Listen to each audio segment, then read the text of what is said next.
Praise the Lord. நம்முடைய ஆண்டவரும் அருமை இரட்சகரும் மீட்பருமான கர்த்தராகிய இயேசு கிறிஸ்துவின் இனிய நல் நாமத்திலே உங்களுக்கு வாழ்த்துக்கள் சொல்லுகிறேன். தேவனுடைய பெரிதான கிருபையினாலே இந்த நாளிலும் கூட தேவனுடைய சத்திய வார்த்தையிலே வாசித்து தியானிக்க தேவன் நமக்கு கொடுத்த இந்த நல்ல நேரத்திற்காய், நல்ல வேலைக்காய் நாம் அவருக்கு நன்றி சொல்லும் விதமாய் வேதத்திலே ஒரு வசனத்தை வாசித்து தொடர்ந்து இந்த நாளுக்குரிய செய்திக்குள்ளாய் நாம் கடந்து செல்லலாம். வேத புத்தகத்திலே 2 பேதுரு 2ஆம் அதிகாரம் 5ஆம் வசனத்திலே ஒரு வார்த்தைகளை வாசித்து தொடர்ந்து இந்த நாளுக்குரிய செய்திக்குள்ளாய் செல்லலாம். பூர்வ உலகத்தையும் தப்பவிடாமல் நீதியை பிரசங்கித்தவனாகிய நோவா முதலான 8 பேரை காப்பாற்றி அவபக்தியுள்ளவர்கள் நிறைந்த உலகத்தின் மேல் ஜல பிரளயாளத்தை வரப்பண்ணி சோதோம் கொமோரோ என்னும் பட்டணங்களையும் சாம்பலாக்கி கவிழ்த்து போட்டு அக்கினிக்குள்ளாக தீர்த்து பிற்காலத்திலே அவபக்தியாய் நடப்பவர்களுக்கு அவைகளை திஷ்டாந்தரமாய் வைத்து அக்கிரமக்காரருக்குள் வாசமாய் இருக்கையில் அவருடைய காம விகார நடவடிக்கையால் வருத்தப்பட்டு நாள்தோறும் அவர்களுடைய அக்கிரமங்களை கண்டு கேட்டு நீதியுள்ள தன்னுடைய இருதயத்தில் பாதிக்கப்பட்ட நீதிமானாகிய லோத்தை அவர் ரட்சித்திருக்க கர்த்தர் தேவபக்தி உள்ளவர்களை சோதனை நின்று ரட்சி அக்கிரமக்காரர்களை அவபக்தி உள்ள நியாய தீர்ப்பு நாளுக்கு வைக்கவும் அறிந்திருக்கிறார் என்பதே. ஆமை. வாசித்த வார்த்தைகளுக்காய் நன்றி சொல்லி ஜெபிக்கலாம். எங்களை நேசிக்கிற எங்கள் நல்ல ஆண்டவரே, கர்த்தராகிய இயேசு கிறிஸ்துவே, அருமையான நேரத்திலே வாசித்த சத்திய வார்த்தைக்காய் நன்றி செலுத்துகிறோம்.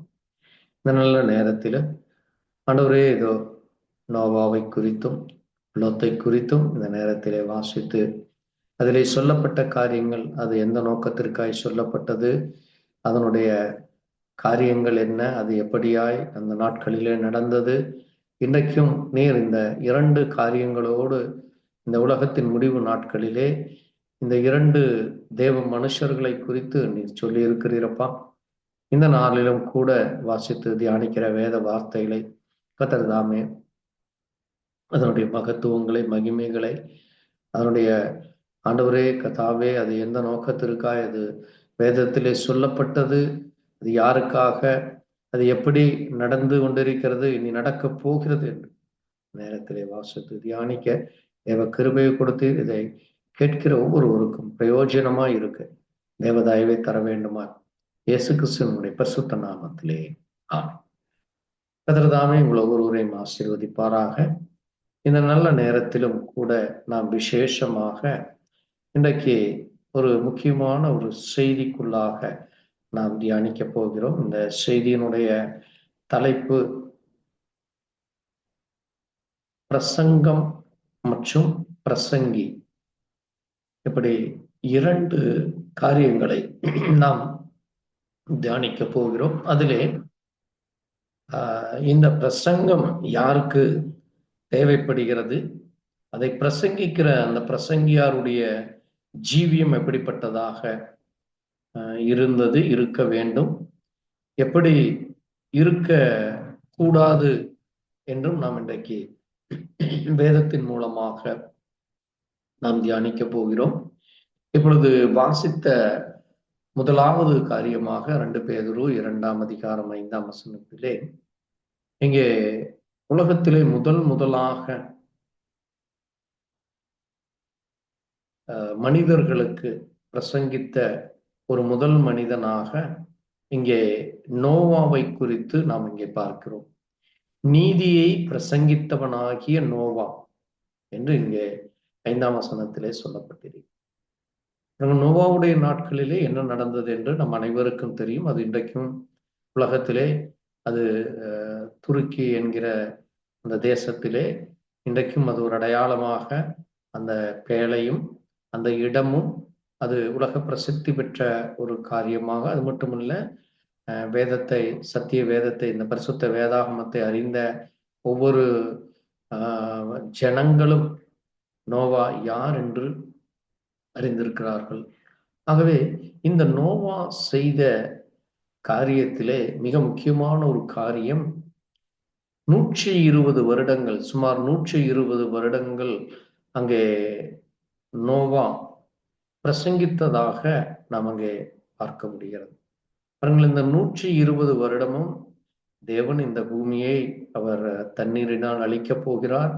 ஆகவே நீங்கள் மனம் திரும்பி நீங்கள் உங்களுடைய எல்லா அவபக்தியை, அக்கிரமத்தை, உங்களுடைய மீறுதல்களை, உங்களுடைய தவறுகளை விட்டு மனம் திரும்பி தேவனிடத்திலே நீங்கள் வாருங்கள். தேவன் உங்களுக்கு ரட்சிப்பை கொடுப்பார். தேவன் உங்கள் மேல் இரக்கம் பாராட்டுவார். தேவன் உங்கள் மேல் கிருபை செய்வார் என்று சொல்லி அங்கே நாம் வேத புத்தகத்திலே ஆதியாகமம் 6ஆம் அதிகாரத்திலே நாம் வாசிக்கிற பொழுது அங்கே ஒரு முக்கியமான ஒரு காரியத்தை நாம் பார்க்க முடிகிறது. அதிலே 6ஆம் அதிகாரம் 8ஆம் வசனத்திலே நோவாவுக்கோ கர்த்தருடைய கண்களில் கிருபை கிடைத்தது. நோவாவின் வம்ச வரலாறு, நோவா தன் காலத்தில் இருந்தவர்களுக்குள்ளே நீதிமானும் உத்தமனுமாயிருந்தார். நோவா தேவனோடே சஞ்சரித்து கொண்டிருந்தார் என்று அங்கே நாம் வாசிக்கிறோம். அது மட்டுமல்ல, அங்கே 11ஆம் வசனம் சொல்லுகிறது, பூமியானது தேவனுக்கு முன்பாய் சீர்கட்டதும் கொடுமையினால் நிறைந்ததும். தேவன் இந்த பூமியை பார்த்து அது சீர்கட்டதாய் இருக்கிறது, மாம்சமானுடைய யாவரும் பூமியின் மேல் தங்கள் வழியை கெடுத்து கொண்டிருக்கிறார்கள். ஆகவே தேவன் நோவாவை நோக்கி, மாம்சமானவருடைய முடிவு என் கண்களுக்கு முன்பாய் வந்திருக்கிறது, இந்த பூமி கொடுமையினால் நிறைந்திருக்கிறது, நான் அவர்களை பூமியிலே நான் அழித்து போடுவேன் என்று சொல்லி அங்கே நோவாவிற்கு அந்த பூமியானது எப்படிப்பட்டதாக இருந்தது, அங்கிருந்த ஜனங்கள், அவருடைய சிந்தனைகள், அவருடைய வழிகள், அவருடைய காரியங்கள், இப்படி எல்லாவற்றையும் ஆண்டவர் பார்க்கிற பொழுது அது மிகவும் சீர்கட்டதாக, கொடுமையினாலும் அக்கிரமத்தினாலும் அநியாயத்தினாலும் அங்கே சொல்ல முடியாத தேவனுடைய இந்த காரியத்திலே நாம் அங்கே 6ஆம் வசனத்தில் அவர் சொல்லுகிறார், தாம் பூமியிலே மனுஷனை உண்டாக்கினதற்கு அவர் மனஸ்தாபப்பட்டார், அது அவருடைய இருதயத்திற்கு விஷனமாய் இருந்தது என்று. அது மட்டுமல்ல, மனுஷனுடைய அக்கிரமம் பூமியிலே பெருகினது, அவன் இருதயத்தின் நினைவுகள் தோற்றங்கள் நித்தமும் பொல்லாதது என்று தேவன் காண்கிறார். இப்பொழுது இன்றைக்கு நம்முடைய நாட்களிலே தேவன் இந்த பூமியை பார்க்கிற பொழுது இப்படிப்பட்ட காரியங்கள் இருக்கிறதா, அல்லது இந்த பூமியானது முற்றிலுமாய் மனம் திரும்பினதால் முற்றிலுமாய் தேவனுக்கு உண்மையாக இருக்கிறதா, அல்லது தேவனுக்கு பிரியமாய் நடக்கிறார்களா, தேவனுடைய மனது அங்கே மனஸ்தாபப்படாமலும் அவருக்கு அது விசனமாய் இல்லாமலும், அல்லது இது சீர்கட்டதாக இல்லாமல் கொடுமையாய் இல்லாமல், அல்லது மாம்சமான யாவரும் தங்களுடைய வழியை கெடுத்து கொள்ளாமல் அங்கே இந்த பூமியானது கொடுமையினாலே இல்லாதபடி தேவன் இதை அழித்து போடாதபடி அங்கே காப்பாற்றுவதற்காக அவர் சித்தம் வைத்திருக்கிறாரா என்று நாம் பார்க்கிற பொழுது அது ஒரு மிகப்பெரிய ஒரு கேள்விக்குறியாக இருக்கிறது. ஏன் அப்படி என்று நாம் பார்க்கிற பொழுது இன்னொரு தேவ மனிதனை குறித்து நாம் வேதத்திலே பார்க்கிற பொழுது யோனா என்கிற ஒரு தீர்க்கதரிசியை நாம் அனைவரும் அறிந்திருக்கிறோம். இந்த யோனாவை குறித்து நாம் பார்க்கிற பொழுது, யோனா வாழ்ந்த நாட்களிலே அந்த நினிவே என்கிற ஒரு பட்டணமானது, அந்த பட்டணமும் அந்த ஜனங்களும் செய்கிற அக்கிரமமானது தேவனுடைய சமூகத்திலே வந்ததாக அங்கே யோனா எழுதின தீர்க்கதரிசிகளுடைய புஸ்தகத்திலே யோனா 1ஆம் அதிகாரத்திலே அங்கே யோனாவுக்கு கர்த்தருடைய வார்த்தை வந்து, நீ எழுந்து மகா நகரமாகி நினிவேக்கு போய் அதற்கு விரோதமாய் பிரசங்கித்து அவருடைய அக்கிரமம் என் சமூகத்தில் வந்தது என்று சொல்லுகிறார். பாருங்கள், இங்கே இந்த பட்டணத்தை பார்க்கிறார். இங்கே நோவாவின் நாட்களுக்கு பிறகு சுமார் 1500 ஆண்டுகளுக்கு பிறகு மீண்டுமாக இந்த பூமியானது அந்த ஒவ்வொரு பட்டணமும் அங்கே அக்கிரமத்தினாலும் அநியாயத்தினாலும் மீறுதலினாலும் நிறைந்து காணப்படுகிறது.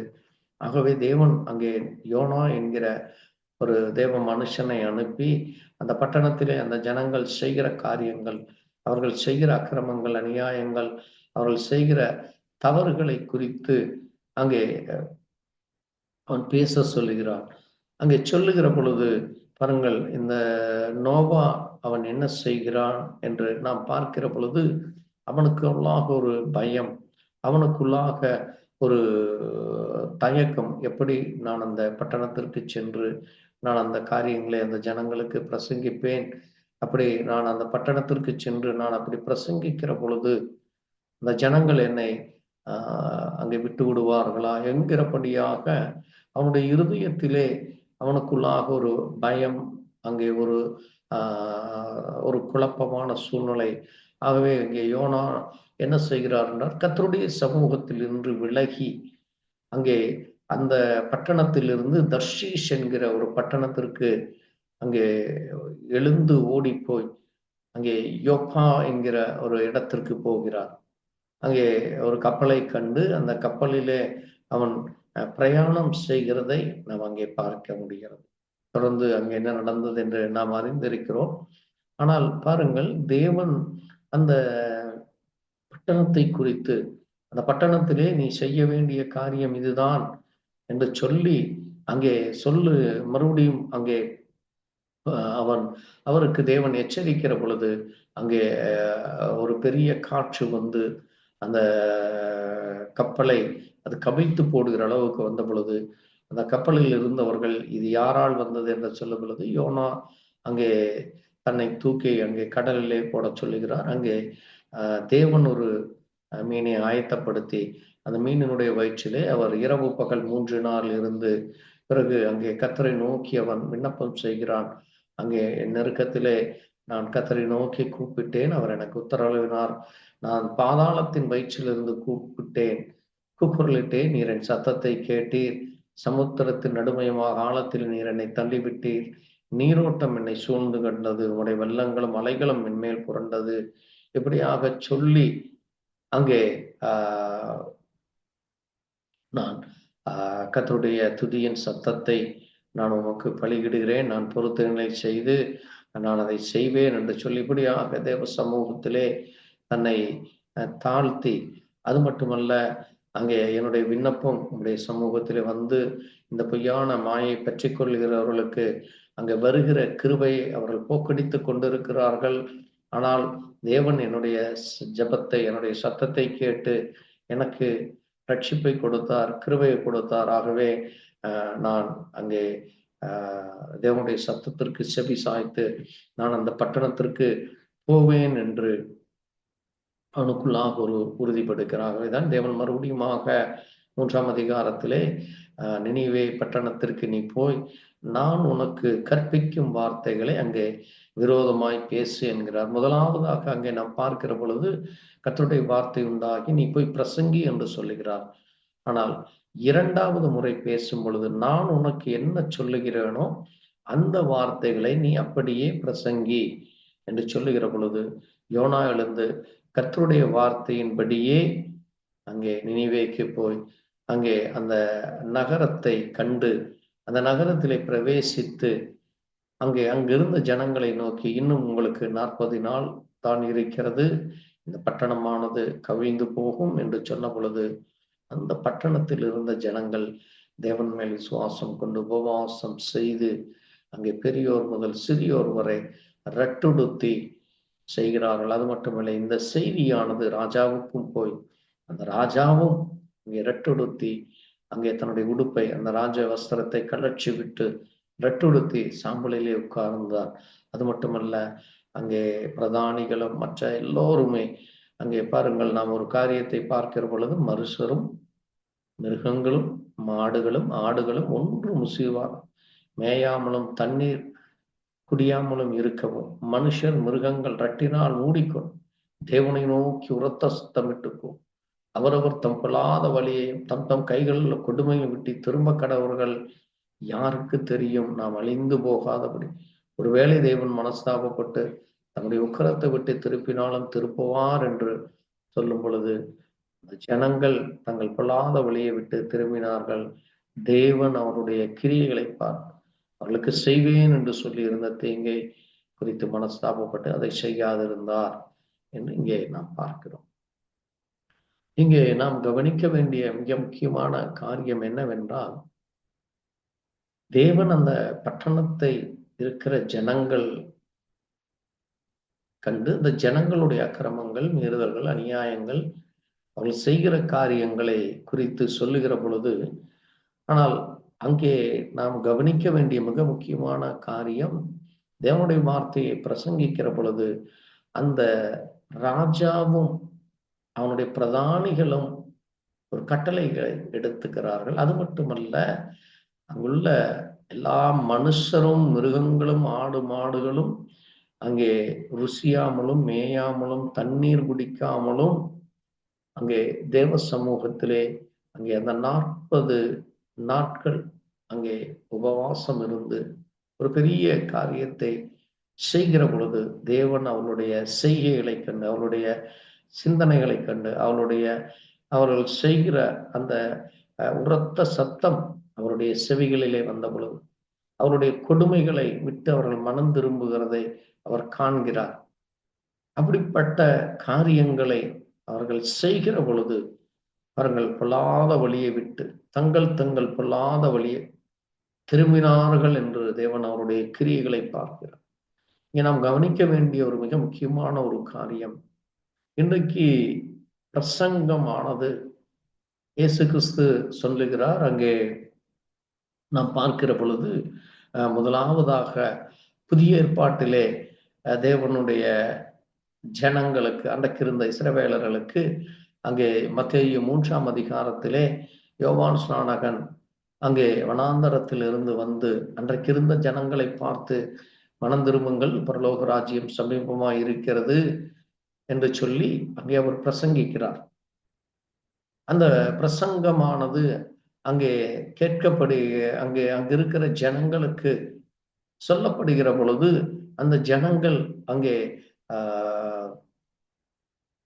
யோவான் ஸ்நானனிடத்திலே வந்து தங்களை தாழ்த்தி அங்கே தங்களுடைய தவறுகளை, தங்களுடைய குற்றங்களை, தங்களுடைய காரியங்களை அங்கே அவர் சொல்லுகிற காரியங்களை கேட்டு அவர்கள் அங்கே ஞானஸ்நானம் பெறும்படியாக தங்களுடைய பாவங்களை, அக்கிரமங்களை, மீறுதலை அங்கே அறிக்கை செய்கிற காரியங்களை ஞானஸ்நானம் பெறும்படி அவரிடத்தில் வருகிறதை அங்கே அவர் காண்கிறார். ஆகவேதான் அங்கே அவர் சொல்லுகிற ஒரு காரியமானது நாம் பார்க்கும் பொழுது, மார்க்கு 1ஆம் அதிகாரத்திலே ஒரு காரியத்தை நாம் இன்னும் அதிகமாக கூட பார்க்க முடியும். பாருங்கள், அங்கே மார்க்கிலே அங்கே அவர் சொல்லுகிறார் 8ஆம் வசனத்திலே, நான் ஜலத்தினால் உங்களுக்கு ஞானஸ்நானம் கொடுத்தேன், அவரோ பரிசுத்த ஆவியினால் உங்களுக்கு ஞானஸ்நானம் கொடுப்பார் என்று பிரசங்கிக்கிறார். பாருங்கள், இங்கே யோவான் ஞானஸ்நானம் கொடுப்பதற்கு முன்பாக ஜனங்களுக்கு உள்ளாக இருக்கிற அந்த பாவத்தை குறித்தும் அங்கே அவர்கள் மன்னிப்பு பெற வேண்டும், அது மட்டுமல்ல அவர்கள் தங்களுடைய வழிகளை விட்டு மனம் திரும்ப வேண்டும் என்று அந்த 2 முக்கியமான காரியத்தை குறித்து பேசுகிறார். அது மட்டுமல்ல, 3ஆவதாக அவர் பரிசுத்தாவியினுடைய கிரியைகளும், பரிசுத்தாவியினாலே நீங்கள் ஒவ்வொருவரும் ஞானஸ்நானம் பெறுவீர்கள், பரிசுத்தாவியானவர் உங்களுக்குள்ளாய் கிரியை செய்வார் என்று சொல்லி இப்படி அவருடைய பிரசங்கம் இருந்தது.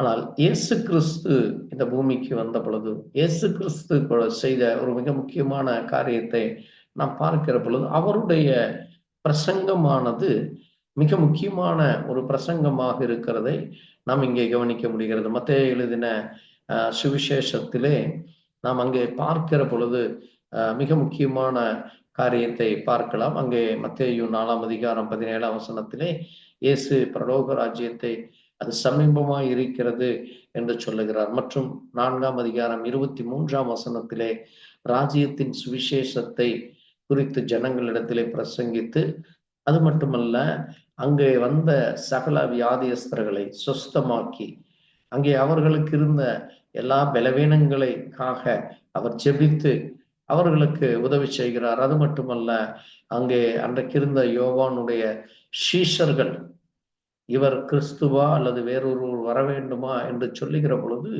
அங்கே இயேசு கிறிஸ்துவே சொல்லுகிற ஒரு காரியத்தை மத்தேயு 11:4ஆம் வசனத்திலிருந்து வாசிக்கிற பொழுது, இயேசு அவர்களுக்கு பிரதித்திரமாக, நீங்கள் கேட்கிறதையும் காண்கிறதையும் யோவானிடத்தில் அறிவியுங்கள், குருடர் பார்வையடைகிறார்கள், சப்பானிகள் நடக்கிறார்கள், குஷ்டரோகிகள் சுத்தம், செவிடர்கள் கேட்கிறார்கள், மரித்தோர் அடைந்திருக்க, தரித்திரருக்கு சுவிசேஷம் பிரசங்கிக்கப்படுகிறது என்று சொல்லி இங்கே அவர் ஒரு மிக முக்கியமான ஒரு காரியத்தை குறித்து அவர் சொல்லுகிறதை பாருங்கள். இயேசு கிறிஸ்துனுடைய சுவிசேஷத்திலே நாம் மிக முக்கியமாக காண்கிற காரியமானது அவர் உபதேசிக்கவும் பிரசங்கிக்கவும் செய்கிறார். அது மட்டுமல்ல, அன்றைக்கு நோவாவோ அல்லது யோனாவோ அல்லது யோவான் ஸ்நானகனோ இந்த 3 பேரும் செய்யாத ஒரு காரியத்தை இவருடைய பிரசங்க நேரங்களிலே இவர் மிக முக்கியமாக பயன்படுத்துகிற ஒரு மிக முக்கியமான ஒரு பெரிய ஒரு கிரியை.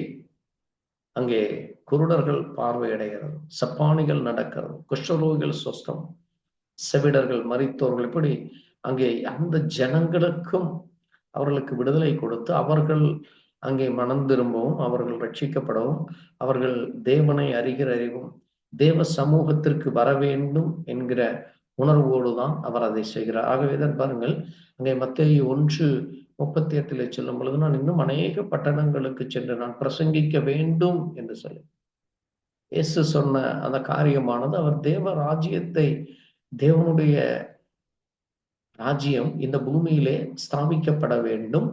ஜனங்கள், இந்த முழு உலகத்தில் இருக்கிற ஜனங்கள் தேவனுடைய ஆளுகைக்குள்ளாக வர வேண்டும்.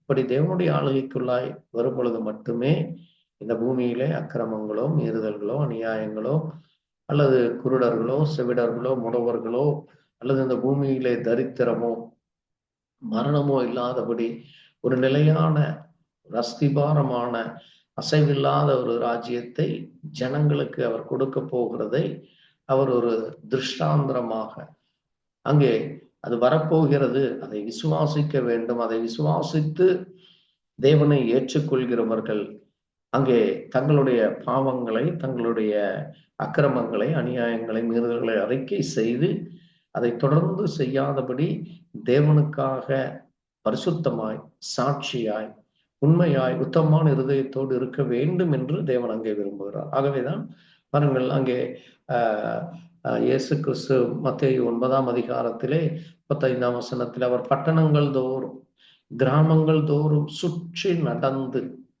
அவர்களுக்கு உபதேசம் செய்கிறது.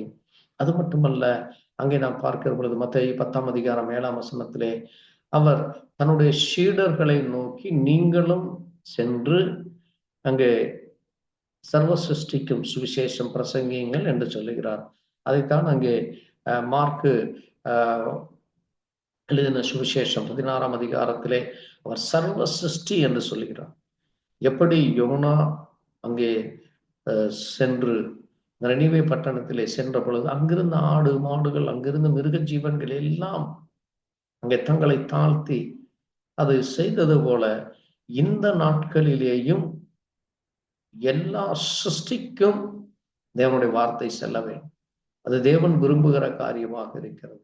இன்றைக்கு அநேகர் தங்களுடைய வீடுகளிலேயும் தங்களுடைய பண்ணைகளிலேயும் ஆடு மாடுகளை மற்ற காரியங்களை வளர்க்கிறார். ஆனால் அங்கே காணப்படுகிற காரியமானது அது அதை குறித்தான அக்கறை, அதை குறித்தான ஒரு காரியமோ அதைவிட மேன்மையானது மனிதனுடைய ஜீவியம்.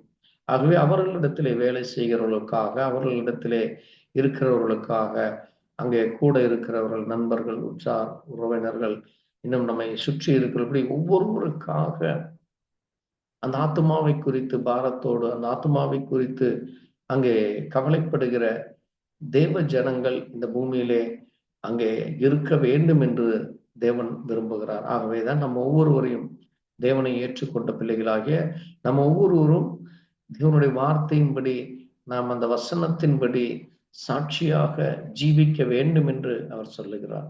ஆகவேதான் அங்கே தன்னுடைய சீஷர்களிடத்திலே கூட அவர் சொல்லும் பொழுது அங்கே மத்தேயு 24ஆம் அதிகாரத்திலே ஒரு காரியத்தை அவர் குறித்து பேசுகிறார்.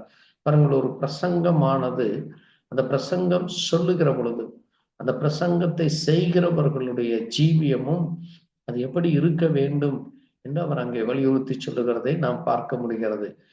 மத்தேயு 24:14 அவர் சொல்லுகிற பொழுது ஒரு காரியத்தை குறித்து நாம் இங்கே பார்க்க முடிகிறது. மத்தேயு 24:14 பாருங்கள். 13 நாம் பார்க்கிற பொழுது, 12 பார்க்கிற பொழுது, அக்கிரமம் மிகுதியாவதினால் அநேகருடைய அன்பு தணிந்து போம், முடிவு பரியந்தம் நிலை நிற்பவனே ரட்சிக்கப்படுவான். அது மட்டுமல்ல, அங்க 14ஆம் வசனம் சொல்கிறது, ராஜ்யத்தினுடைய இந்த சுவிசேஷம் உலகம் எங்கும் உள்ள சகல ஜாதிகளுக்கும் சாட்சியாக பிரசங்கிக்கப்படும், அப்போது முடிவு வரும் என்று சொல்லுகிறார். பாருங்கள், இங்கே அவர் சொல்லுகிற ஒரு காரியமானது இந்த தேசத்திலே இன்றைக்கு காணப்போகும் அல்லது கண்டு கொண்டிருக்கிற மிக முக்கியமான ஒரு காரியம். அநேகர் இடரல் அடை ஒருவரை ஒருவர் காட்டி கொடுத்து ஒருவரை ஒருவர் பகைப்பார்கள் என்றும், கள்ள தீர்க்கதரிசிகளும் எழும்பி, கள்ள போதவர்களும் கள்ள உபதேசங்களும் எழும்பி அநேகரை வஞ்சிக்கும், அக்கிரமம் மிகுதியாகும் என்று சொல்லி ஆண்டவர் அங்கே தரிசனத்திலே அதை காண்கிறார், அது முன்னுரைக்கிறார். அது இன்றைக்கு நம்மை சுற்றி நடந்து கொண்டிருக்கிறது. ஏனென்றால் அங்கே தேவனுடைய ராஜ்யத்தை குறித்தான சுவிசேஷம் பூலோகத்தில் உள்ள சகல ஜாதிகளுக்கும் அது சாட்சியாக பிரசங்கிக்கப்படும், பிறகு முடிவு வரும் என்று சொல்லப்பட்டது. ஆகவே நாம் ஒவ்வொருவரும் இன்றைக்கும் சொல்லிக் கொண்டு இருக்கிறோம், நாம் கடைசி காலத்தில் இருக்கிறோம், நம் முடிவினுடைய காலத்தில் இருக்கிறோம். ஆகவே இந்த முடிவானது அங்கே எவ்வளவு பேருக்கு நன்மை கொடுக்கிறது என்று பார்க்கிற பொழுது, அது ஒவ்வொரு சுவிசேஷருடைய கையிலும், ஒவ்வொரு பிரசங்கிமார் செய்கிற சுவிசேஷமானது, அந்த பிரசங்கமானது அங்கே அவர்களையும், அவர்கள் கொடுக்கிற அந்த பிரசங்கத்தை கேட்கிற ஒவ்வொருவருக்கும் இவர்கள் கணக்கு கொடுக்க வேண்டியவர்களாக இருக்கிறார். ஏனென்றால் அங்கே நாம் வாசிக்கிற பொழுது இயேசு தன்னுடைய சீஷர்களிடத்திலே அங்கே மத்தேயு 24:47 சொல்லுகிற பொழுது அங்கே ஒரு காரியத்தை நாம் அங்கே பார்க்க முடிகிறது. பாருங்கள், அவருடைய நாமத்திலே அங்கே பிரசங்கிக்கப்பட வேண்டும் என்று அவர் சொல்லுகிறார். ஆகவே பாருங்கள், இயேசு கிறிஸ்து நாமத்திலே தான் சுவிசேஷம் பிரசங்கிக்கப்பட வேண்டும். அது இயேசு கிறிஸ்துவுக்கு அவருடைய நாம மகிமைக்காக லூக்கா 24 அங்கே 47 அங்கே இயேசு கிறிஸ்து சொல்லுகிறார். லூக்கா 24:47 அன்றியும் மனம் திரும்புதலும் பாவ மன்னிப்பும் எருசலேம் தொடங்கி சகல தேசத்தாருக்கும் அவருடைய நாமத்திலே பிரசங்கிக்கப்பட வேண்டும், நீங்கள் இவைகளுக்கு சாட்சியா இருக்கிறீர்கள் என்று சொல். ஆகவே பாருங்கள், அங்கே இயேசு கிறிஸ்துவனுடைய நாமமானது அது மனம் திரும்புதலுக்கும் பாவ மன்னிப்புக்கும் சகல தேசங்களுக்கு செல்ல வேண்டும். அது மட்டுமல்ல, அந்த நாமத்தில் அது பிரசங்கிக்கப்பட வேண்டும். அதற்கு அங்கே அவரோடு கூட இருந்த சீஷர்களும் இன்றைக்கும் அந்த வார்த்தையை எடுத்து பிரசங்கிக்கிற ஒவ்வொரு பிரசங்கிகளும் இன்றைக்கு சாட்சியாக இருக்க வேண்டும் என்று அங்கே குறிப்பிடுகிறதை நாம் பார்க்க முடிகிறது. ஆகவேதான் பாருங்கள், அங்கே அப்போஸ்தலர்களுடைய ஜீவியத்தை பார்க்கிற பொழுது அப்போஸ்தலர்கள் இந்த காரியத்திற்காக அவர்கள் மிக வைராக்கியமாக இருந்தார். அப்போஸ்தலர் 4ஆம் அதிகாரத்திலே நாம் பார்க்கிற பொழுது அங்கே இயேசு கிறிஸ்துவோடு கூட இருந்த சீஷர்கள் அங்கே பாருங்கள், 4ஆம் அதிகாரம் 2ஆம் வசனத்திலே அவர்கள் ஜனங்களுக்கு உபதேசிக்கிறதுனாலும் இயேசுவை முன்னிட்டு மரித்தோரிலிருந்து உயிர்த்தெழுதலை பிரசங்கிக்கிறதுனாலும் சினங்கொண்டு என்று அங்கே பார்க்க முடியும். அங்கடக்கிருந்த ஆசாரியர்களும் வேத தேவாலயத்து சேனைத்தலரும் சதுசேயர்களும் இந்த காரியத்தை கண்டு சினங்கொள்கிற காரியத்தை பார்க்க முடியும். அதாவது இன்றைக்கும் கூட அங்கே நாம் இயேசு கிறிஸ்துவ நாமத்திலே இயேசு கிறிஸ்துவை குறித்து, அவருடைய மரணத்தை, அவருடைய உயிர்த்தெழுதல், அவர் ஏன் இந்த பூமிக்கு வந்தார், அவர் ஏன் மரிக்க வேண்டும், அவருக்கும் நமக்கும் என்ன சம்பந்தம், அவர் நம்மை குறித்தான அந்த சித்தம் என்ன, நாம் அவரை ஏன் அறிய வேண்டும், ஏன் அவரை நீங்கள் அறிய வேண்டும், ஏன் உங்களுக்கு தேவராஜ்யத்திற்குள்ளாய் நீங்கள் வர வேண்டும், நீங்கள் ஏன் மனம் திரும்ப வேண்டும், நீங்கள் ஏன் பாவ மன்னிப்பை பெற்றுக்கொள்ள வேண்டும், நீங்கள் ஏன் ரட்சிக்கப்பட வேண்டும், நீங்கள் ஏன் தேவனை குறித்து சாட்சியாய் நிற்க வேண்டும் என்று சொல்லி இன்றைக்கு சுவிசேஷமானது, பிரசங்கமானது செய்யப்பட வேண்டும். அது ஏதோ ஒரு முறையோ அல்லது ஏதோ ஒரு சிலருக்கு அல்ல, அது அனுதினமும் அது இருக்க வேண்டும். அது ஒவ்வொரு நாளும் ஒவ்வொரு ஜனங்களுக்கும் அது செல்ல வேண்டும். ஆகவேதான் அது இன்றைக்கு அநேக இடங்களிலே இந்த பிரசங்கமானது, சுவிசேஷமானது தடைபட்டு கொண்டிருக்கிறதை நாம் பார்க்க முடிகிறது. ஆகவே சுவிசேஷம் என்பதும் பிரசங்கம் என்பது அது எந்த இடத்திலும் நிற்காதபடி அங்கே ஒவ்வொருவரும் அங்கே ஆயத்தப்பட வேண்டியவர்களாக இருக்கிறோம். மற்றவர்களுக்கு சொல்லுகிற அந்த கடமை. ஆகவேதான் அங்கே பவுல் சொல்லும் பொழுது கூட அங்கே பாருங்கள், அவர் சொல்லுகிற பொழுது இதை நான் மறைக்காமல் நான் எல்லாவற்றையும் ஜனங்களுக்கு சொன்னேன் என்று அப்போஸ்தலர் 20ஆம் அதிகாரத்திலே அங்கே 20ஆம் வசனத்தை அப்போஸ்தலனாகிய பவுல் சொல்கிறார். அது மட்டுமல்ல, அங்கே நாம் 1 கொரிந்தியர்களை வாசிக்கிற பொழுது 1 கொரிந்தியர் 9ஆம் அதிகாரத்திலே 16ஆம் வசனத்திலே பவுல் சொல்லுகிற பொழுது அங்கே பாருங்கள், சுவிசேஷத்தை நான் பிரசங்கித்து வந்தும் மேன்மை பாராட்ட எனக்கு இடமில்லை, அது என் மேல் விழுந்த கடமையாய் இருக்கிறது.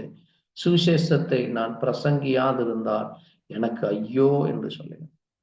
ஆகவே பாருங்கள், பவுலுடைய ஜீவியத்திலே அவர் ஒவ்வொரு நாளும் சுவிசேஷத்திற்காக அங்கே ஓடிக்கொண்டே இருக்கிறார். அவர் தனக்கு கொடுக்கப்பட்ட அந்த ஓட்டத்தை அவர் தொடர்ந்து செய்து கொண்டே இருக்கிறார். சுவிசேஷத்தை நான் பிரசங்கித்து வந்தும் அது எனக்கு ஒரு மேன்மை அல்ல, அது என்னுடைய கடமை. நான் தேவனுக்காக என்னை முழுவதும் ஒப்பு கொடுத்தேன். ஆகவே நான் என்னுடைய சுவிசேஷம் அங்கே 18ஆம் வசனத்தில் அவர் சொல்ல, நான் சுவிசேஷத்தில் பிரசங்கிக்கிறது பற்றி எனக்கு உண்டாயிருந்த அதிகாரத்தை முற்றும் செலுத்தாம் கிறிஸ்துவின் சுவிசேஷத்தை செலவில்லாமல் ஸ்தாபிப்பதே எனக்கு பலன் என்று சொல்லுகிறார். ஆகவே பாருங்கள், அவர் அங்கே ஜனங்களை தேவனுக்கென்று ஆயத்தப்படுத்த, அங்கே ஜனங்களை தேவனுக்கென்று அங்கே சமூகத்திலே கொண்டு வரும்படியாக சுவிசேஷத்தை அங்கே பிரசங்கிக்க அவர் தன்னைத்தானே நான் எல்லோருக்கும் அடிமையானேன் என்று சொல்லுகிறார். அங்கே அது மட்டுமல்ல, சுவிசேஷத்தில் நான் உங்களுக்கு உடன் பங்காளியாகும்படி இருக்கிறேன்.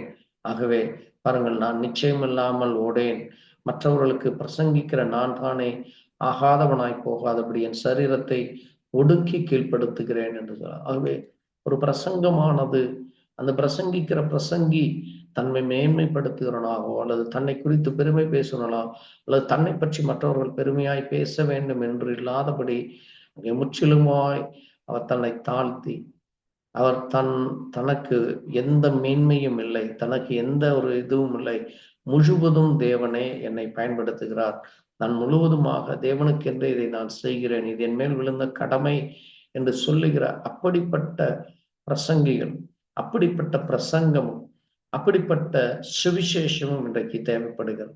ஆகவேதான் அங்கே பவுலுடைய நாட்களிலே, அப்போஸ்தலருடைய நாட்களிலே அதை அவர்கள் செய்தார். ஆகவேதான் அது வேதத்திலே சொல்லப்பட்டிருக்கிறது, அங்கே மற்றவர்களுக்கு பிரசங்கிக்கிற நான் ஆகாதவனாய் போகாத சரீரத்தை ஒடுக்கி கீழ்ப்படுத்துகிறேன். ஆகவே தேவனுடைய பிள்ளைகளாகிய நாமும் இந்த நாட்களிலே தேவன் நமக்கு கிருபையாய் யாராவது ஒருவருக்கு ஒரு சத்தியத்தை சொல்லும் பொழுது அந்த இடத்திலே நம்மை மேன்மை பாராட்டாதபடி அல்லது அந்த ஆத்துமா அது என்னால் வந்தது என்று சொல்லி நம்மை பெருமை செய்யாதபடி தேவன் அந்த ஆத்துமாவை அவருடைய சமூகத்திலே கொண்டு வர என்னை ஒரு கருவியாய் பயன்படுத்தினார். நான் அந்த ஆத்துமாவுக்காக நான் ஊக்கமாய் ஜெபித்தேன், பாரமாய் ஜெபித்தேன் என்று சொல்லி அங்கே தேவனை மேன்மைப்படுத்துவர்களாக மட்டுமே நாம் இருக்க வேண்டும் என்று தேவன் விரும்புகிறார். ஆகவேதான் பாருங்கள், அன்றைக்கு அப்போஸ்தலருடைய ஜீவியத்திலே நாம் பார்க்கிற பொழுது அவர்கள் செய்கிற காரியமானது அது மிகவும் அங்கே ஒரு சாட்சியுள்ள காரியமாக இருக்கிறது. நாம் அங்கே பார்க்கிற பொழுது பாருங்கள், அவர்கள் என்ன செய்தார்கள் என்றால், அப்போஸ்தலர் 5ஆம் அதிகாரத்திலே நாம் பார்க்கிற பொழுது 42ஆம் வசனத்திலே அவர்கள் செய்கிற காரியமானது தினந்தோறும் தேவாலயத்திலே வீடுகளிலே இடைவிடாமல் உபதேசம், இயேசுவே கிறிஸ்து என்று பிரசங்கி. பாருங்கள், அவர்கள் தினந்தோறும் வீடுகளிலேயும் அங்கே தேவனுடைய சபைகளிலே ஆலயங்களிலே அங்கே தேவனுடைய ஜெப வீட்டிலே இந்த காரியங்களை அவர்கள் தினந்தோறும் அதை செய்து அது தடையில்லாதபடி. இன்றைக்கு அநேகர் உலகத்திலே வேலை காரியங்கள் அல்லது குடும்ப காரியங்கள் அல்லது அங்கே மற்ற காரியங்களுக்காக அங்கே செல்லுகிறதை நாம் பார்க்க முடிகிறது. இந்த உபதேச காரியம், பிரசங்கிக்கிற காரியம், சுவிசேஷம் சொல்லுகிற காரியம் இன்றைக்கு மிக மெதுவாக நகர்ந்து கொண்டிருக்கிறதை நாம் பார்க்க முடிகிறது. இன்றைக்கு சுவிசேஷம் அறிவிக்கப்படுகிறது, மிகவும் ஒரு கேள்விக்குறியான சூழ்நிலையிலே இருக்கிறோம். ஆகவேதான் பாருங்கள், அங்கே அவர்கள் செய்த பொழுது அங்கே 6ஆம் அதிகாரம் 1ஆம் வசனம் சொல்லுகிற சீஷர்கள் பெருகினார்கள். என்று பார்க்கப்படுகிறது. அங்கே சீஷர்கள் பெருகுகிறதை நாம் அங்கே பார்க்கிறோம். அது மட்டுமல்ல, அன்றைக்கு இருந்த அந்த சீஷர்கள் அங்கே தங்களை ஒவ்வொருவருக்கும் ஒவ்வொரு பணிகள் என்று சொல்லி அவர்கள் பிரித்து கொள்கிறதை பார்க்கிற முடிகிறது. பாருங்கள், அங்கே 6ஆம் அதிகாரம் 4ஆம் வசனத்திலே, நாங்களோ ஜெபம் பண்ணுவதில் வேத வசனத்தை போதிக்கிற ஊழியத்திலும் இடைவிடாமல் தரித்திருப்போம் என்று சொல்லுகிறதை பார்க்க பாருங்கள். அது தேவனுக்குடைய பிள்ளைகள் அங்கே தங்களுக்கென்று அங்கே பகிர்ந்து கொள்ளுகிறது. அவர் தங்களுக்குள்ளாக இப்படிப்பட்ட ஒரு வைராக்கியமான காரியத்தை எடுத்து அவர்கள் செய்கிறதை பார்க்க முடிகிறது. 7ஆம் வசனம் சொல்லுகிறது, தேவ வசனம் விருத்தி அடைந்து சீடருடைய தொகை எருசலேமை மிகவும் பெருகிற்று. அது மட்டுமல்ல, ஆசாரியர்கள் அநேகரும் விசுவாசத்திற்கு கீழ்ப்படிந்தார்கள் என்று சொல்லப்பட்டிருக்கிறது. ஆகவே இன்றைக்கும் தேவனுடைய வசனமானது விருத்தி அடைய வேண்டும். தேவனுடைய வார்த்தை விருத்தி அடைய. இன்னைக்கு அநேகர் பொன்னை குறித்தும் பொருளை குறித்தும் ஆசீர்வாதத்தை குறித்தும் அங்கே ஜனங்களுக்குரிய அடிப்படை தேவைகளுடைய பெருகும்படியே தான் இன்றைக்கு பிரசங்கமும் தேவ செய்தியும் தேவனுடைய வசனமும் அதற்கேற்றபடி அங்கே அந்த வசனத்தை மட்டும் எடுத்து போதிக்கிறதை பார்க்க முடிகிறது. அவர்கள் மனம் திரும்புதலை குறித்தோ, ரட்சிப்பை குறித்தோ, ஆத்ம பாரத்தை குறித்தோ, தேவனை குறித்தோ அல்லது தேவனுடைய தேவன் எதை செய்ய வேண்டும், எதை சொல்ல வேண்டும், எப்படி இந்த பூமியானது அழியப் போகிறது, இந்த பூமி எதற்காக வைக்கப்பட்டிருக்கிறது என்று அந்த காரியத்தை மறந்து முழுவதுமாக ஆசீர்வாதம் என்றும் அங்கே முழுவதுமாக தங்களை மேன்மைப்படுத்திக் கொள்கிற சபைகளை, பெரிய பெரிய சபைகளை, பெரிய பெரிய காரியங்களை செய்ய இதற்கு பணம் அதற்கு பணம் என்று சொல்லி இப்படி அங்கே பணத்திற்காக போகிற காரியங்களை பார்க்கும். பாருங்கள், அந்த நாட்களிலே பேதுரு இடத்திலே அங்கே 8ஆம் அதிகாரத்திலே பார்க்கிற பொழுது அங்கே 14ஆம் வசனத்திலே பார்க்கிற பொழுது 13ஆம் வசனத்திலே பார்க்கிறது. அப்பொழுது சீமோனும் விசுவாசித்து பெற்று பிலிப்பை கண்டு அவன் செய்த அடையாளங்கள் அற்புதங்களை கண்டு பிரமித்தான். சமாரியர்கள் தேவவசனத்தை ஏற்றுக்கொண்டு எருசலேமில் அப்போஸ்தலர் கேள்விப்பட்டு பேதுருவும் யோவானை அவரிடத்தில் அனுப்புகிறார்கள். அப்பொழுது அவர்கள் வந்த பொழுது ஒருவன் பரிசுத்தாவியை பெறாமல் கர்த்தராகிய இயேசு கிறிஸ்துவின் நாமத்திலே ஞானஸ்நானம் பெற்றவர்களை கண்டு அவள் பரிசுத்தாவி பெறும்படி அவர்களுக்காக ஜெபிக்கிறார்கள். அவள் கைகளை வைத்த பொழுது அவள் பரிசுத்தாவி பெறுகிறார். பாருங்கள், அங்கே அந்த பட்டணத்தில் இருக்கிறவர்கள் அங்கே இயேசு கிறிஸ்துவின் நாமத்திலே மட்டுமே ஞானஸ்நானம் பெற்றிருக்கிறார்கள். ஆகவேதான் நாம் இன்றைக்கும் சொல்லுகிறோம், நம்ம ஒவ்வொருவரும் மனம் திரும்பி கர்த்தராகிய இயேசு கிறிஸ்து நாமத்திலே ஞானஸ்நானம் பெற்றும் பொழுது அங்கே பரிசுத்தாவியை பெற்றுக்கொள்ள தேவன் கிருபை கொடுக்கிறார். அவர்களுக்குள்ளாக பரிசுத்தாவி இல்லாமல் இருக்கிறார். ஆனால் ஞானஸ்நானம், மனம் திரும்புதல் அங்கே தேவனுக்காக இருக்கிற காரியத்தை பார்க்கிறோம். ஆனால் பரிசுத்தாவி இல்லாமல் அவர்கள் இருக்கார். ஆகவேதான் இன்றைக்கு அநேக இடங்களிலே இந்த காரியம் காணப்படுகிறது. ஆகவே தேவ பிள்ளைகள் என்று சொல்லுகிறார்கள், தேவனுடைய ஊழியக்காரர்கள் என்று சொல்வதற்கு பரிசுத்தாவி மிக அவசியமாக இருக்கிறது. பரிசுத்தாவி இல்லாமல் அந்த எந்த ஊழியமும் அது வைராக்கியமாகவோ ஒரு உண்மையாகவோ தேவனுக்கு பிரியமாகவோ, அது மட்டுமல்ல, அது ஒரு பரிசுத்தம் இல்லாமல் இருக்கும். அதுதான் இன்றைக்கு அநேக சபைகளிலே அங்கே அநேக காரியங்கள் தடைபடுவதும், ஊழியருடைய ஜீவியத்திலே தடைகளும், அங்கே குடும்பத்திலே காணப்படுகிற பிரச்சனைகளும் பரிசுத்தாவியினுடைய நிறைவு இல்லாமல் தான் இருக்கிறது. ஆகவேதான் பரிசுத்தாவியை அங்கே யோவானும் பேதுருவும் வந்து அங்கே அவர்கள் ஜெபித்த பொழுது, அங்கே அவர்கள் மேல் கைகளை வைத்து ஜெபித்த பொழுது பாருங்கள், அங்கே பரிசுத்தாவியை பெற்றுக்கொண்டார்கள். அப்போஸ்தலர்கள் இப்படி செய்கிறதை கண்டு அங்கே இருந்த சீமோன் என்கிற அவன் ஒரு மாயவித்தைக்காரன். அவன் அந்த பட்டணத்திலே அந்நிய வழிபாடுகளை செய்கிறவன். பாருங்கள், அந்த சமரிய பட்டணத்திலே இப்படிப்பட்ட காரியங்கள் அன்றைக்கு காணப்பட்டது. அவன் பாருங்கள் அங்கே பரிசுத்தாவியை பெற்றுக்கொள்ளும்படியாக அங்கே அவன் பணத்தை கொடுத்து எனக்கும் பரிசுத்தாவியை கொடுங்கள் என்று கேட்கிற பொழுது இங்கே 20ஆம் வசனத்திலே பேதுரு சொல்கிறான். பேதுரு அவனை நோக்கி, தேவனுடைய வரத்தை பணத்தினால் அதை சம்பாதித்துக் கொள்ளலாம் என்று நீ நினைத்தபடியால் உன் பணம் உன்னோடு கூட நாசமாக போக கடவுது என்று. நிருதியும் தேவனுக்கு முன்பாய் செம்மையாராகும். எந்த விஷயத்திலே உனக்கு பங்கும் இல்லை பாகமும் இல்லை. நீ உன் துர்குணத்தை விட்டு மனம் திரும்பி தேவனை நோக்கி வேண்டிக்கொள். ஒருவேளை உன் இருதயத்தின் எண்ணம் உனக்கு மன்னிக்கப்படலாம்.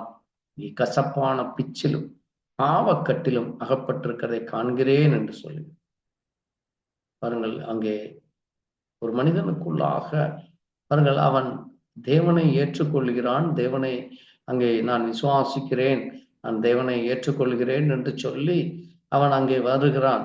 அந்த சீமோனும் விசுவாசித்து ஞானஸ்நானம் பெற்றான் என்று பார்க்கிறோம் 13ஆம் வசனத்தில். ஆனால் அவனுக்குள்ளாக அங்கே பேதுரு சொல்லுகிறார், உன் துர்க்குணம், நீ இன்னும் சரியாய் அந்த துர்க்குணம் உன்னை விட்டு போகவில்லை. அது மட்டுமல்ல, உன்னுடைய இருதயம் தேவனுக்கு முன்பாய் செம்மையாய் இல்லை. ஆகவே அங்கே பரிசுத்தாவி பெறுகிற காரியத்தை குறித்து நீ ஞானஸ்நானம் பெற்றிருக்கலாம், நீ விசுவாசித்திருக்கலாம், ஆனால் உனக்கு பரிசுத்தாவிக்கு உனக்கு பங்கும் இல்லை, பாகமும் இல்லை என்று சொல்லும். ஆகவேதான் நாம் இன்றைக்கு மிகவும் எச்சரிக்கையாக இருக்க வேண்டும். நம்மிடத்திலே நம்முடைய துர்க்குணமோ அல்லது நம்முடைய சிந்தைகளோ அது கசப்பான பிச்சிலும் பாவக்கட்டிலும் அகப்பட்டு இருக்கிறதா என்று நம்மை நாமே சோதிக்க வேண்டியலாம். ஆகவே தேவனுடைய பிள்ளைகள் அங்கே பிரசங்கம் மட்டுமல்ல, அந்த பிரசங்கமானது அந்த தேவ மனுஷன் அதை விசுவாசிக்கிற ஜனங்களும் அவர்களும் பரிசுத்தாவை பெற வேண்டும். ஆகவேதான் அங்கே அப்போஸ்தலர் 2:38 சொல்லப்பட்டிருக்கிறது. ஒரு மிக முக்கியமான ஒரு காரியத்தை நாம் அங்கே பார்க்க முடிகிறது. பாருங்கள், அதைத்தான் பேதுருவும் அந்த நாட்களிலே அன்றைக்கு இருந்த ஜனங்களை நோக்கி அவர் சொல்லுகிறது. பாருங்கள், 38 பேதுரு அவர்களை நோக்கி, நீங்கள் மனம் திரும்பி ஒவ்வொருவரும் பாவ மன்னிப்புக்கென்று இயேசு கிறிஸ்துவின் ஞானஸ்நானம் பெற்றுக்கொள்ளுங்கள், இயேசு கிறிஸ்துவின் நாமத்திலே ஞானஸ்நானம் பெற்றுக்கொள்ளுங்கள், அப்பொழுது பரிசுத்தாவின் பெறுவீர்கள். வாக்குத்தத்தமானது உங்களுக்கும் உங்கள் பிள்ளைகளுக்கும் நம்முடைய தேவனாகிய கர்த்தர் வரவழைக்கும் தூரத்தில் உள்ள யாவருக்கும் உண்டாயிருக்கும் என்று சொல்லி அநேக வார்த்தைகளினால் சாட்சி கூறி மாறுபாடுள்ள அந்த சந்தையை விட்டு உங்களை விலக்கி ரட்சித்துக் கொள்ளுங்கள் என்று புத்தி சொல்லுங்கள். பாருங்கள், இங்கே புத்தி சொல்லுவதும் மிக முக்கியமான ஒரு காரியமாகும். அங்கே இதே காரியத்தை யோவான் ஸ்நானகனும் நீங்கள் வாசித்தீர்களானால் லூக்கா 3ஆம் அதிகாரம் 18 லூக்கா 3:18 யோவான் ஸ்நானகனும் அன்றைக்கு இருந்த ஜனங்களுக்கு புத்தி சொல்லுகிறார். அதே போல இங்கே சீசர்களும் அப்போஸ்தலர் 2:40 நாம் பார்க்கிற பொழுது ஜனங்களுக்கு புத்தி சொல்லுகிறார்.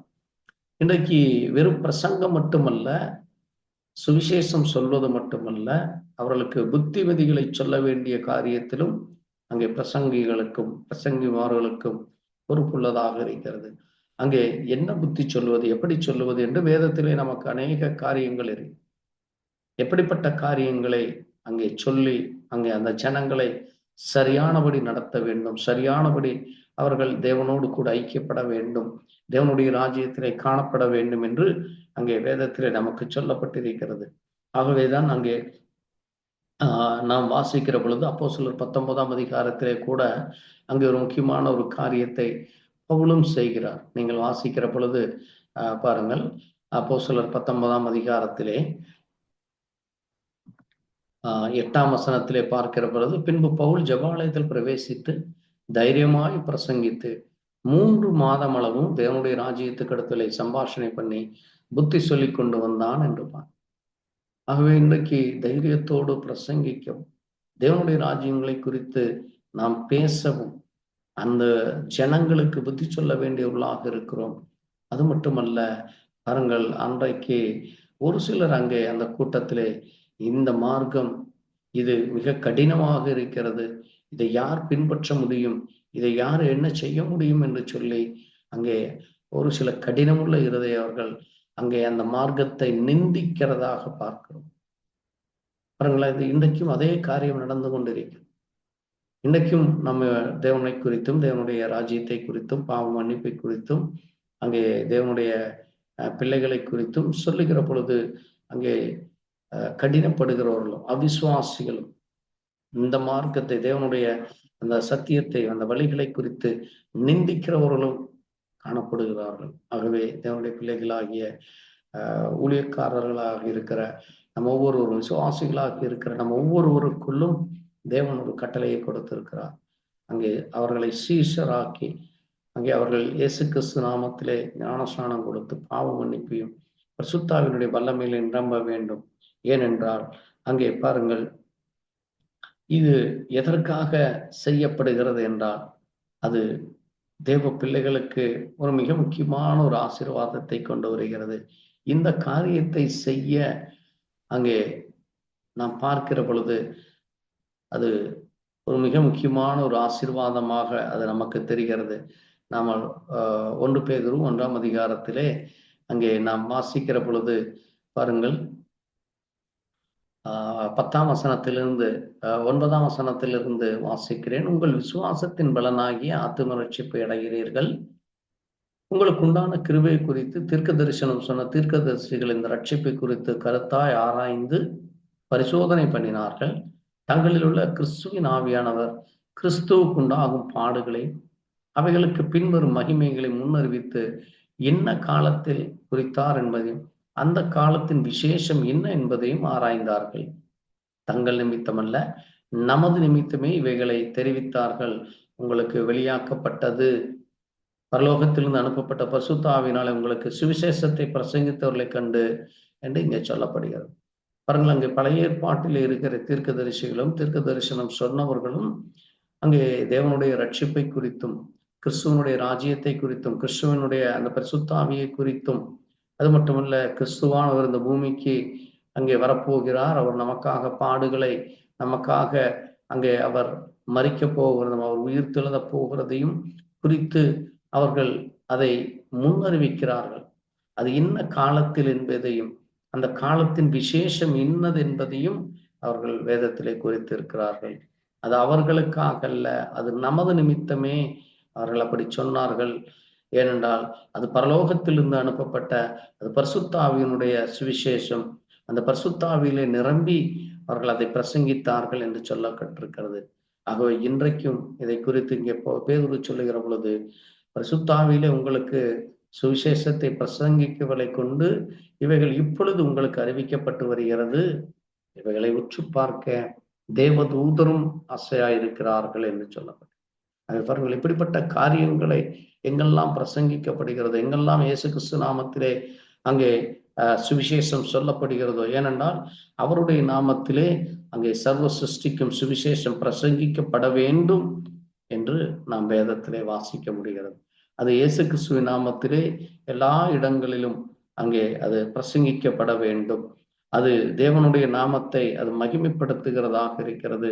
தேவனுடைய பிள்ளைகளுக்கு அது தேவன் நாமம் மட்டுமே அது செய்ய வேண்டும் என்று சொல்லப்பட்டிருக்கிறது. ஆகவே லூக்கா 24:47 வாசித்தபடியாக அது இயேசு கிறிஸ்து நாமத்திலே இன்றைக்கு சர்வ சிருஷ்டிக்கும் சுவிசேஷம் சொல்லப்படுகிறது. அது மட்டுமல்ல, மரித்தோரின் உயிர்த்தெழுதல், நியாயத்தீர்ப்பும், அது மட்டுமல்ல, தேவனுடைய ராஜ்யத்தை குறித்தும் தேவனுடைய பிள்ளைகளுக்கு வருகிற ஆசீர்வாதங்களை குறித்தும் வேதத்திலே நமக்கு சொல்லப்பட்டிருக்கிறது. ஆகவேதான் பாருங்கள், அன்றைக்கு பிலிப்பு, இன்னும் பேதுரு, யோவான், இன்னும் அநேக தேவனுடைய ஊழியக்காரர்கள் தேவனுடைய நாமத்தை குறித்தும் அங்கே விசுவாசத்தை குறித்தும் ஞானஸ்நானத்தை குறித்தும் கர்த்தருடைய வசனத்தை குறித்தும் சாட்சி சொல்லி அவர்கள் அங்கே அப்போஸ்தலர் 9:27 சொல்லப்பட்டிருக்க அவர்கள் தைரியமாய் பிரசங்கித்தார். இன்னைக்கு அந்த தைரியத்தோடு பிரசங்கிக்கிற ஊழியர்கள் மிகவும் குறைந்து கொண்டு வருகிறார். அங்கே தைரியமாய் பிரசங்கிக்கிற தேவ பிள்ளைகள் எழும்ப வேண்டும் என்று நாம் ஜெபிக்க வேண்டும். அதை கேட்கிற ஜனங்கள் அங்கே அங்கே உடனடியாய் மனம் திரும்பினார். அங்கே அப்போஸ்தலர்களை வாசிக்கிற பொழுது அதை கேட்ட பொழுது அன்றைக்கு 3000 பேர் அப்பொழுதே மனம் திரும்பினார். இன்னும் ஒரு இடத்திலே வாசிக்கிற பொழுது 5000 பேர் மனம் திரும்பினார். பாருங்கள், அது அப்பொழுதே நடைபெற்ற காரியமாகினால் இன்றைக்கு அங்கே ஆத்தும ரட்சிப்பை குறித்தோ விசுவாசத்தை குறித்தோ பாவ மன்னிப்பை குறித்தோ சொல்லும் பொழுது அதை குறித்து அக்கறையற்றவர்களாக, அதை குறித்து நிந்திக்கிறவர்களாக, அதை குறித்து எந்த ஒரு கவலையும் இல்லாதபடி அங்கே மறுபடியும் அங்கே உலக வாழ்க்கைக்கு செல்லுகிற ஜனங்கள் இன்றைக்கு அதிகரித்து கொண்டு வருகிறதை பார்க்கலாம்.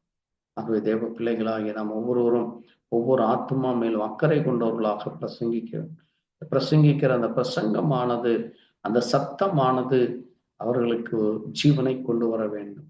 அவர்களுடைய அந்த மரித்த அந்த கிடக்கிற அவர்களுக்குள்ள அந்த ஜீவனானது அது வெளியே பிரகாசிக்க வேண்டும். அந்த ஜீவன் அவர்களுக்குள்ளாக வர வேண்டும். தேவனே ஜீவனாயிருக்காகவே தான் இயேசு சொன்னார், நானே வழியும் சத்தியமும் ஜீவனுமாயிரு. நம் சத்தியத்தை பிரசங்கிக்கிற பொழுது அங்கே ஜீவன் வருகிறது. சத்திய ஆவியானவர் வந்து சகல சத்தியத்திற்குள்ளும் வழி நடத்துவார் என்று சொல்லப்படும்.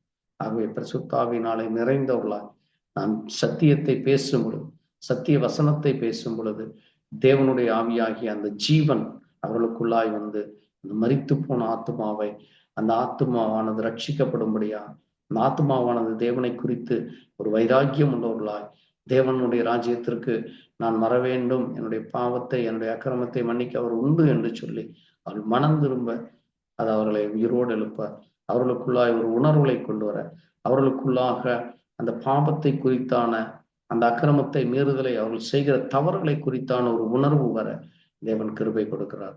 ஆகவே அப்படிப்பட்டதான அந்த மகிமையான மேன்மையான இந்த பிரசங்கம் என்பது, அதை பிரசங்கிக்கிறவர்களும் அந்த பிரசங்கத்தை கேட்கிறவர்களுக்குள்ளும் அது ஜீவனை கொண்டு வர வேண்டும். அப்படிப்பட்ட காரியங்களை செய்யவே தேவன் தம்முடைய பிள்ளைகளை இந்த பூமியிலே முன்குறித்திருக்கிறார். அப்படிப்பட்ட அந்த கிருபையை நம் ஒவ்வொருவருக்கும் அவர் கொடுத்திருக்கிறார். ஆகவே தேவனுடைய பிள்ளைகளாகிய நாம் பிரசங்கத்தை கேட்கிறவருமாறும் மட்டுமல்ல, அதன்படி செய்கிறவர்களாய், மற்றவர்களை நம்முடைய பிரசங்கத்தின் மூலமாய் தேவனிடத்திலே வழி நடத்துவர்களாய், தேவனுடைய கரத்திலே கொண்டு வருவர்களாய், அவர்களும் மற்றவர்களுக்கு பிரசங்கிக்கிற ஒரு ஞானம் உள்ளவர்களாய், புத்தி உள்ளவர்களாய், பரிசுத்தம் உள்ளவர்களாய், சத்திய வசனத்தை போதிக்கிற, சாட்சியாய் சொல்லுகிற ஒரு ஜீவியம் கிடைக்க கர்த்தர் தாமே அனுகிரகம் செய்வாராக. அதற்காக நாம் ஒரு நிமிஷம் கண்களை மூடி நாம் ஜெபிக்கலாம். எங்களை நேசிக்கிற எங்கள் நல்ல ஆண்டவரே, வானத்தையும் பூமியும் படைத்த சர்வ வல்லமையுள்ள தேவனே, கர்த்தாவே, இந்த நேரத்திலே ஆண்டவரே, ஒரு பிரசங்கம் என்பது அது எப்படி இருக்க வேண்டும், அந்த பிரசங்கிக்கு என்ன பொறுப்பு இருக்கிறது, அந்த பிரசங்கத்திலே என்ன இருக்க வேண்டும், அந்த பிரசங்கம் யாரை குறித்து இருக்க வேண்டும், எதை குறித்து இருக்க வேண்டும், அது எப்படிப்பட்ட பிரசங்கமாய் இருக்க வேண்டும், அந்த பிரசங்கத்தை கேட்கிறவருடைய இருதயம் அது எப்படி மனம் திரும்ப வேண்டும், அதை எப்படி ரட்சிப்பிலே நிலைத்திருக்க வேண்டும், எப்படி அந்த புத்திமதிகளை கேட்டு அவர்கள் உணர்வடைய வேண்டும் என்று சொல்லி தியானிக்க கிருபை கேட்கிற ஒவ்வொருவருக்கும் அது பிரயோஜனமாய் இருக்க, அது இன்னும் அநேக ஆத்துமாக்களுக்கு உணர்வுள்ளதாய் ஆண்டவரை நோக்கி பார்க்க, உடைய வார்த்தைக்கு திரும்ப, உடைய சத்தியத்திற்கு செவி கொடுக்க, ஆண்டவரே, எல்லா மரித்த ஆத்துமாக்களும் பலவீனம் உள்ளவர்களும் அவிசுவாசம் உள்ளவர்களும் மனம் திரும்ப ரட்சிக்கப்படும். அது ஒரு பெரிய ஆசீர்வாதமா இருக்கு. தேவ கிருபை தொடர்ந்து நம்முடைய கரம் வழி நடத்த வேண்டுமா இயேசு கிறிஸ்துவின் பரிசுத்த நாமத்திலே ஆம். கர்த்தர் தாமே உங்களை ஒவ்வொருவரையும் ஆசீர்வதிப்பாராக. எங்களுக்காய் எங்களுடைய ஊழியங்களுக்காய் ஜெபித்துக் கொள்ளுங்கள். கர்த்தர் உங்களோடு கூட இருப்பாராக. ஆமென். God bless you. Thank you, Jesus. Amen. Praise to